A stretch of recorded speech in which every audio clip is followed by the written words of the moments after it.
Let's do a quick review of our posture and our technique. When we sit at the piano, we want to sit at the right height. Right now, I'm okay, but I like to sit a little bit higher.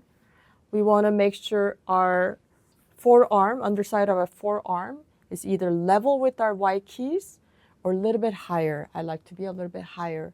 And when we put our arms out like this towards the fall board, which is usually the board you get through the having a lid there. I don't have the lid because I took it out. And you might not have it if you have a digital piano. So you kind of want to think about a wall that goes up from the end of your keys and putting the knuckles on that invisible wall. When you do that, you want to have a little bit of the curvature in your elbows. And if you're using pedal, you just want to make sure that your foot can easily reach and be able to just press the pedal comfortably. Have your shoulders relaxed and back pretty straight. And most piano players would agree that you don't sit comfortably towards the end of your bench or chair. I have a chair here for my videos because I want to be able to rotate, but usually I would use a bench when I'm playing the piano or practicing or performing. You want to just make sure that when you have your feet on the ground, you feel supported and you feel like you have access to all different parts of the keyboard without struggle. So just every time you sit at the piano, think about your posture. It's as if you were entering a new workplace and you have a desktop or computer there that you are going to use. You're going to try to make sure that you're ergonomically comfortable.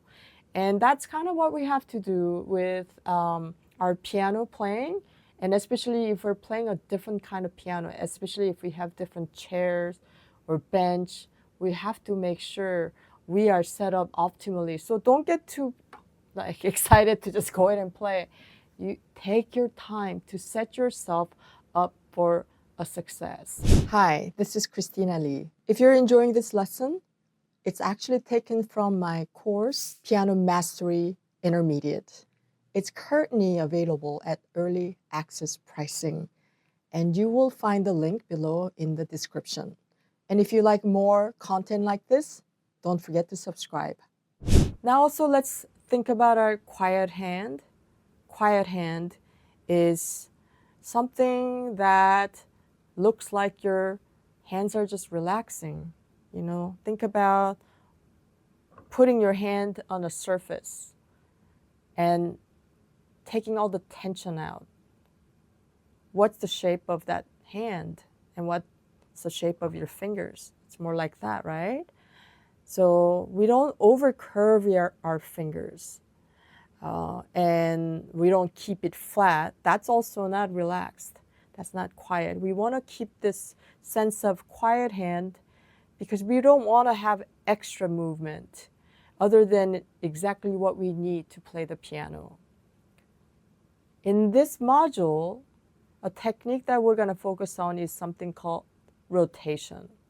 Rotation happens by rotating from your forearm, not just your wrist, it's the whole forearm. And when you do this, you almost feel like a jiggle under your forearm or something.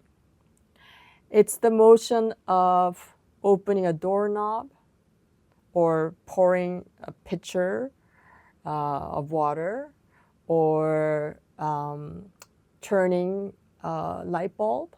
All of those kind of remind us what the forearm rotation is like. And this is good for doing something like the Alberti bass line, which happens a lot in classical music. In this module, we're going to practice going between intervals. And that motion, forearm rotation, is going to be the main technique that we're going to be applying in the exercise that I'm going to introduce you in the next video.